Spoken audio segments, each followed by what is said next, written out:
කෝච්චිය වල කුඹුරු වැඩ පටන් ගන්න හදන්නේ කලින්ම. යාර නියර බඳින්න ඇවිල්ලා තියෙන නියර බඳින්න මේකෙන් තමයි. ඔය තියෙන පිටිපස්සේ මේක ගෙඩියක් වගේ. ඒක නියරට තියලා තද කරගෙන යනවා. හොඳට ලස්සනට බැඳගෙන යනවා ඊට පස්සේ. ඊට පස්සේ පිටිපස්සේ තියෙන එකෙන් තමයි වැඩේ.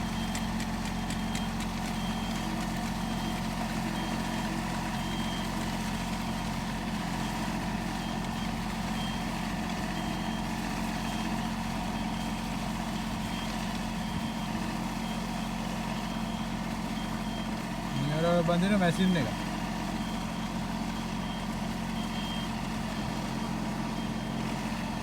ඉතින් පොඩ නියර ගහන එකකුත් තියෙනවා. කපා යන්නේ ගම කීයටක් වගේ. ඒක කපන කලින් කපලා අරකට පස්සේ ගන්න.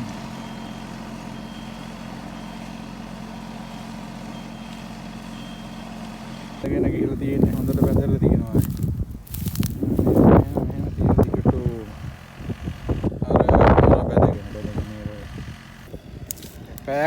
පැයක් නෑ විනාඩි 10ක් 15ක් යන එක හොඳට බඳිනවා. නේ ලස්සනට බඳිනවා. කිරේ.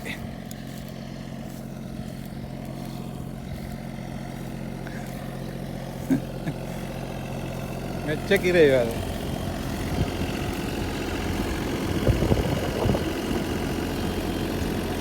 ට්‍රැක්ටරෙන් බැඳගෙන යන්නේ.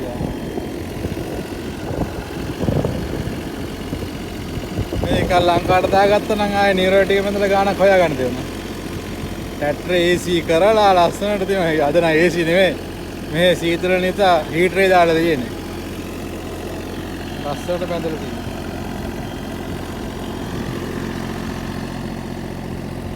ලස්සනට බඳලා.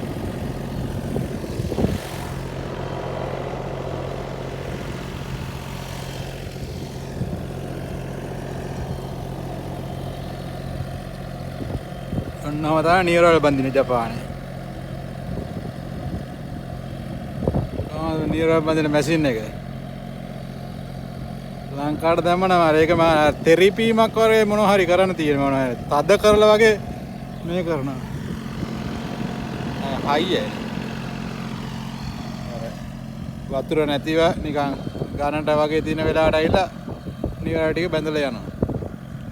හොඳට බැඳෙනවා ඉතින් අපි උදැල්ලෙන් බඳිනවා වගේම. මේ කුඹුරු වල 100 නැති වෙලා ඒක නිසා පුරන් වෙලා. පුරන් කියන්නේ මොකද්ද කියන්නේ ඒකට? කැඩේ වෙලා.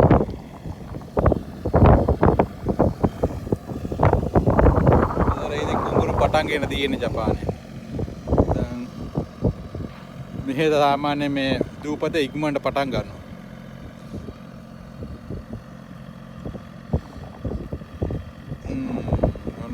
රෝල් එකෙන් බඳින මේක සාමාන්‍යයෙන් ලංකා සල්ලි වලින් මට කොළ ජපාන සල්ලි වලින් කොළ 100ක් 150ක් විතර වෙනවා නේද මට. ලංකා සල්ලි වලින් ලක්ෂ 20ක් 25ක් වගේ වෙන මැෂින් එකක්. ඒක මහරටට හයි කරන්න තියෙන්නේ.